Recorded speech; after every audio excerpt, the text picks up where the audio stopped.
We wrap up our Monday practice, Tuesday style practice. Finally, game week is here. Very appreciative of that. And certainly the energy, the excitement out there, and the physicality was what we want for a Tuesday type of practice. So had a great day on Saturday as well, with not only a mock scrimmage but situational play between the ones and the twos, as well as ending practice with a great moment for a couple of guys that have put a lot of hard work into this program, a couple of guys that came in as walk-ons and were placed on scholarship for this season, and Nate Hukalani and Ryan Walk. And with that being said, open to questions. James Krupia from the Oregonian. You guys can unmute yourselves today. Mario, at quarterback, how long can the competition continue in earnest, and how are the reps split today, and how will they be split tomorrow? Or Wednesday, excuse me. We're continuing to split them up like we have been. And, at this point in time, and I know it's good, and I know it helps the media to have as much information as you can, but also when you play game one, opening game of the season, it doesn't there's no value to a team giving up every detail of what they're doing. So I respectfully just decline to give out information on who's starting at certain positions because we'd rather let the opponent figure that out. Quite honestly. So with that being said, and some of the stuff, already who's playing and who's serving in a backup role or reserve role, but that's going to be our philosophy with that up until game one. Matt Preen, 247 Sports. Yeah, I was going to ask Mario kind of along the lines of the offensive line. It just feels like there could be a lot of shuffling if injuries or COVID or, like you just said, not giving out any information. What do you just evaluate that depth chart right now? Well, I like the fact I feel we're almost at 9. I think by the end of the week, we feel that we'll have 9 players that can start for us and play winning and championship football for us. So on the depth chart, you'll see a significant amount of oars, and those are there in a positive manner. And today, instead of alternating constantly, what we do is we take certain team periods and situational periods and work different guys in different combinations. In different sets in practice, and that really helps guys work with each other and gel. And it was a very successful day of practice with the offensive line, as well as the rest of the offense. So pretty impressed with that group. Eric Scopel, 247 Sports. Injury / opt-out question, Mario. Anybody that we know is unavailable this week, and which other players might be, game time decisions we decide to later upon? Yeah, nothing else has come up as of late. I know we'll reassess everything at the end of the day and certainly at the end of the week. Tomorrow there's no practice. Tomorrow being a day off for the players, anything they do is voluntary. And then we're back at it Wednesday. Wednesday's a very physical practice as well. So our final injury report, as to what goes public, again, that's at the discretion of us here in the program. But there's nothing new to report in terms of our health going into the game. Julian Minenson, KZI.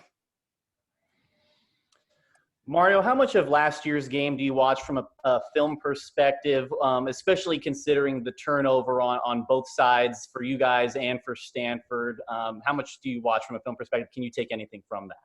It's always a good reference point just of where you were. We watch every year we possibly can on an opponent that plays an offense similar to us, or if we've ever matched up personnel-wise, right? You want to see how maybe some of your freshmen did against their freshmen, and now these guys are juniors and seniors. So it is a point of reference. Schematically, there's some carryover, but they've had an entire offseason to study us as we've had to study them. We've had to change at the coordinator position on offense. So it's a normal part of game planning. It is, and we'll certainly use it. But in terms of our game plan leaning on that specifically, we're very different than we were a year ago. Kevin Wade, 247 Sports. Hey, Mario. The depth chart list came on Thibodeau at both defensive end and Sam. How has he been working at both of those positions over the past few weeks? Well, he's a pretty versatile guy. He has a very firm grasp and understanding of our defense. We've been lucky enough and fortunate enough to develop a lot of guys on defense, so our depth has increased, and we want to get a lot of guys on the field.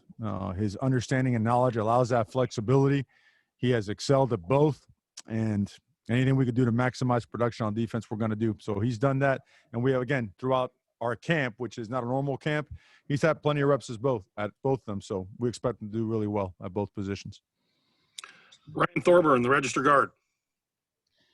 Mario, last year Stanford struggled, which was uncharacteristic for David Shaw. He's had a lot of success there. They've had some opt-outs. It took them a while to get cleared for practice. What do you know about them? What are you expecting from Stanford in 2020? Well, I mean, they're always going to be one of the more talented teams in the conference and in the country, and we know that. They recruit at a high level. Their receivers are outstanding. They're extremely physical up front on both sides of the ball. You watch their offensive line last year. They had some young guys, but, I mean, there were so many games in conference where they physically took over games, and they're going to take the air out of the ball when they can, right? I mean, I think our game against them, we had 50, 55 offensive snaps. Their tight ends are always going to be big physical guys that are playmakers.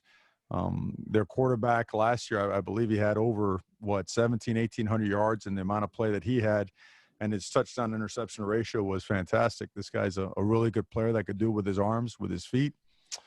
You look at their secondary, yeah, they lost a great player, but what they returned, just watching the way that they tackle, the way they cover, their length, their athleticism, I mean, it's a typical Stanford team. They have great coaches. Coach Shaw's done a great job with that program for a long, long time.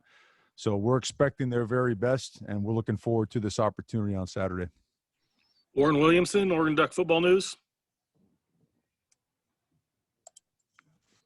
Mario, on your two deep, when you went two deep, you got Dustin and Warren, we can't hear you. We're going to move on to the next person. You're breaking up. AJ Jacobson, Rivals.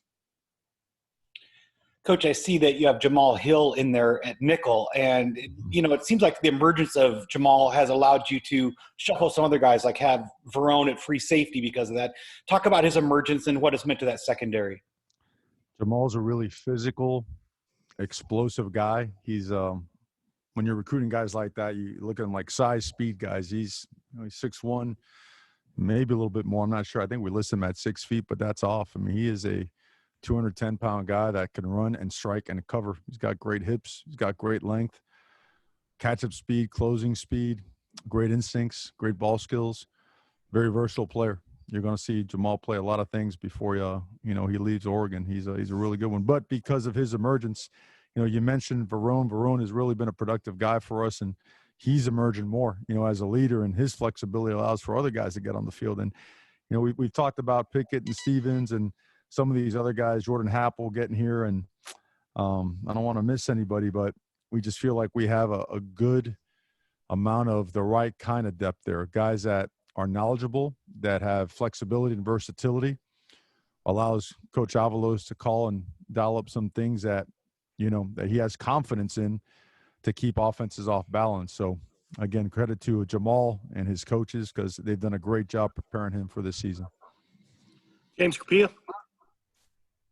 Mario, going back to the O-line, not asking you to give anything away. I don't think anything on the depth chart is too surprising, but what is the determining factor? What will be the factor that determines between Ryan, Saleh, and George if there's three guys for two spots, and how much of that is contingent on Steven, who we heard was out but is now back at practice? Like, what are the factors that play into who ultimately does start in those spots?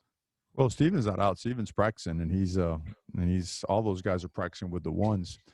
For us, the offensive line will always be that.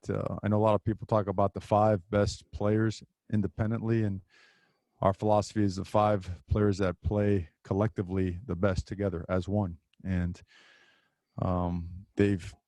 every single combination we have put together with the starting 5 has proven to be capable of being the guys that take that first snap. But what's also shown up in practice and in camp is that these guys deserve, can, and will all play. So determining factors, how we do it. We grade it. We assess it. Who can do certain things well? Where are the deficiencies? If they have things that may not suit what we're doing offensively, and everything that in Joe Moorhead's offense, these guys can do and do it well. So we don't see any chinks or kinks in any of these guys playing any of these positions, and looking forward to watching them play. Matt Preem. Mario, typically you guys have 3 non-conference games to kind of figure out where you are, and in this season you don't. It's in the margin of error is razor thin. Do you address that with the team of, hey, if we want to reach our goals of conference championship, making the playoff, you have to be at your best day one because of, there's no non-conference games for this league? Well, I don't think it helps you to talk playoffs now. I don't. I think we think as a program that your daily approach to your craft, the way you practice, the way you study, getting up early, eating right, taking care of your body, learning your playbook, being a positive impact on your teammates, pushing hard in practice, eating well again, taking care of your body, and getting to bed early and doing well in school. Those are the things that we hammer. I mean, the Saturday is going to be a byproduct of everything leading up to it, right? Talent acquisition, development, the process that goes with it. So I don't believe in doing anything but preparing. I guess the best way to put it is that like talent and experience does not equal preparation. It still has to be about your preparation, right? You have what you have. You got the players you have. You know what they do well. You feel like you're getting a feel for the identity of the team, and everything is geared towards that next minute, right? That day, being where your feet are. And we feel that that's our secret sauce. We're not a very magical operation. We're hard work and toughness and those kind of things. I'm sorry to bore you with that answer, but it's we just don't we don't overextend ourselves. You start looking way down there, that's when you're going to catch one right on the chin. So we stay grounded. Eric Scopel, 247 Sports. Mario, you've got George and Steven listed as oars at right and left tackle. I know you're not going to say who's going to start there, but what makes each of them good fits to those two spots?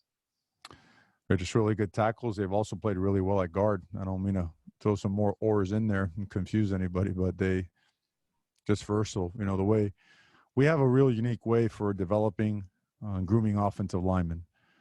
Techniques and fundamentals are something that there's so much overlap in the way it goes from position to position with some subtleties and then some dramatic differences both. But, the base and the foundation and the core of O-line play is very similar. So these guys, when they get Coach Mirabal, they get a full dose of some high-level elite teaching. And I'm Coach Mirabal's GA. I just kind of help him out on the side, make sure those guys are right. But he does a great job, and what makes it work is that those players are completely in tune to what he's teaching and how he's teaching it. Kevin Wade, 247 Sports. Coach, a few of your assistants and some of the defensive players have talked about havoc rate. I was just curious how you guys measure that and like what stats play into that rate. To what? I'm sorry, I could not hear the havoc. question. Some of your assistants have mentioned havoc rate on defense. How do you guys calculate that, and what goes into that? It's a pretty intense meeting. Obviously they're always looking to force negative plays and turnovers and put the offense in situations where the percentages of conversion are very low, situations that lead to sudden change in our favor, and sometimes points in our favor created and executed by the defense. So the formula is pretty extensive. I think for a longer press conference, I'll bring the formula sheet and hand those out, but they're really detailed about that. They start their meetings with the importance of the football, of execution, of eye discipline. So I guess, it sounds chaotic, obviously, with the terminology, but at the same time, I can't emphasize enough the amount of detail and discipline involved with the way they formulate, in detail what they want out of that. Ryan Thorburn. Mario, when we talked to you after the August 11th announcement that the season was postponed, you tried to stay upbeat and all that, but, it was probably tough. What's it like now to be preparing for a game for you and your players? Incredible.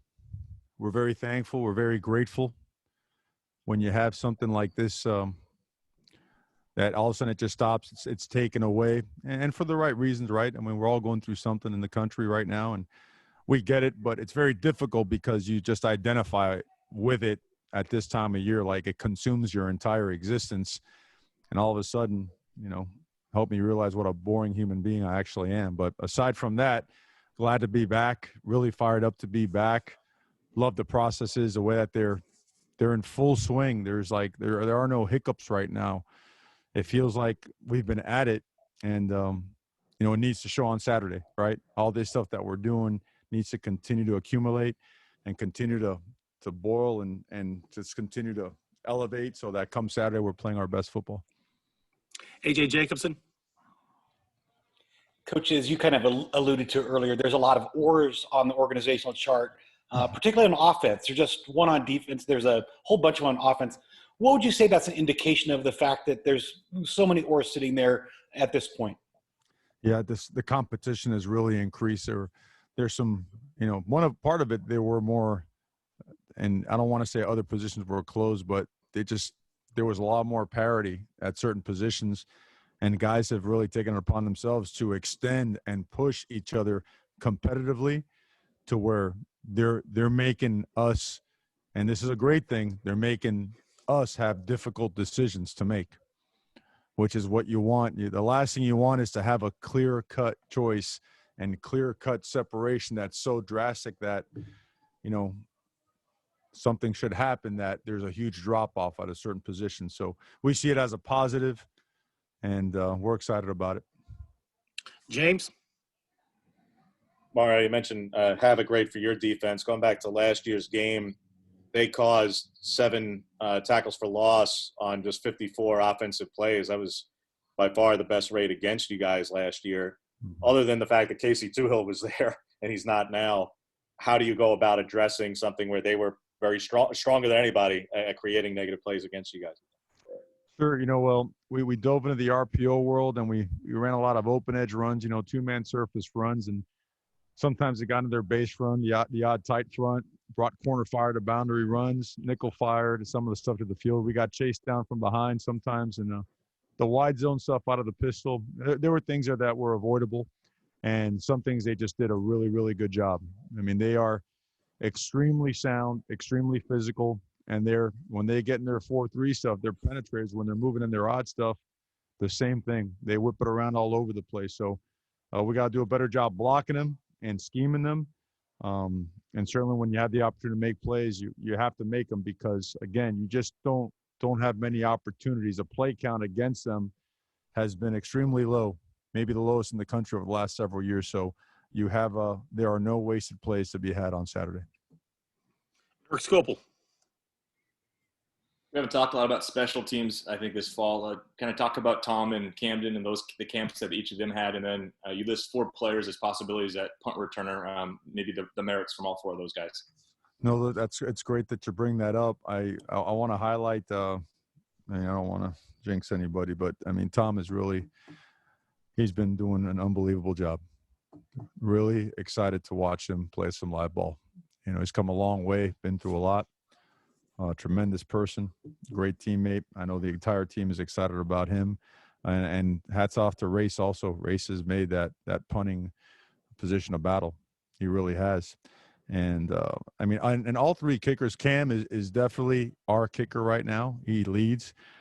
And today that we had another competition in the middle of practice, taking 4 shots apiece, the whole team circling them and getting after him, making a bunch of noise, trying to distract them. And him and actually Cattleman got a shot today, and Cattleman was excellent today. He was excellent on Saturday, and Beatty has been as well.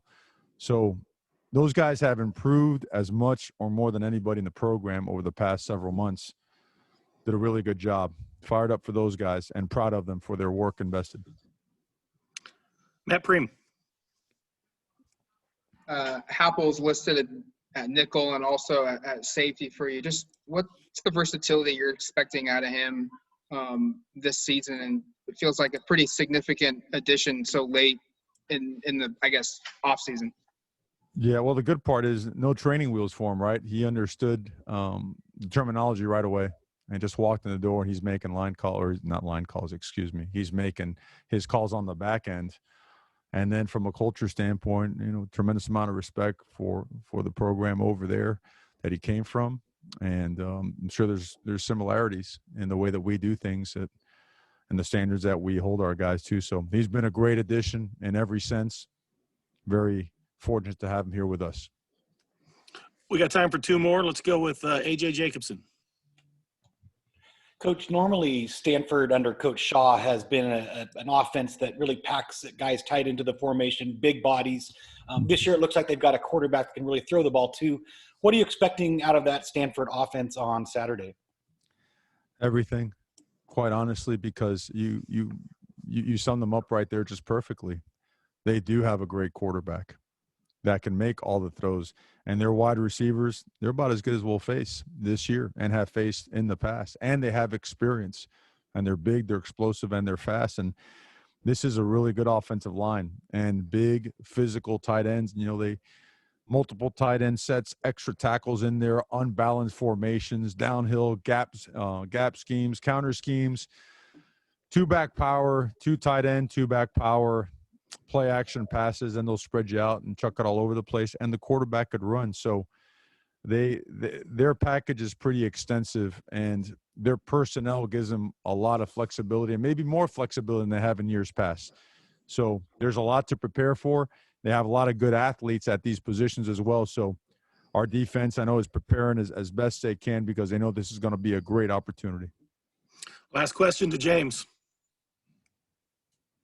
Mario, you mentioned watching a lot of other games. I was curious, do you watch each week Steve Shaw's rules videos and breakdowns, and if anything stood out, because whether it was the Auburn botch snap or the kick return, I think it was by Bama against Tennessee, that was really pretty brilliant with the illegal touch out of bounds to force a kick out of bounds. Anything that stuck out among some of those videos and takeaways that really kind of boil down more than just watching games ad nauseum, really specific plays that come up?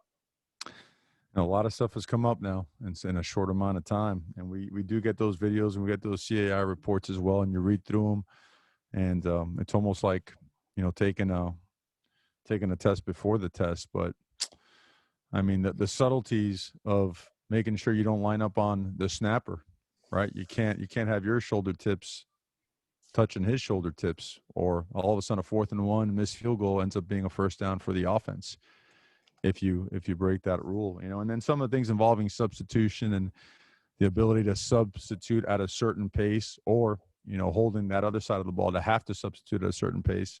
Those things there are some subtleties and some intricacies there that you can gain or lose an advantage if you're not in tune with the rules. So, but yeah, sure. It's very educational and very helpful, and certainly something we take a deep dive into all the time. Thank you, Coach. Appreciate your time. Okay, guys. Thank you very much. All right. Be safe and go Ducks.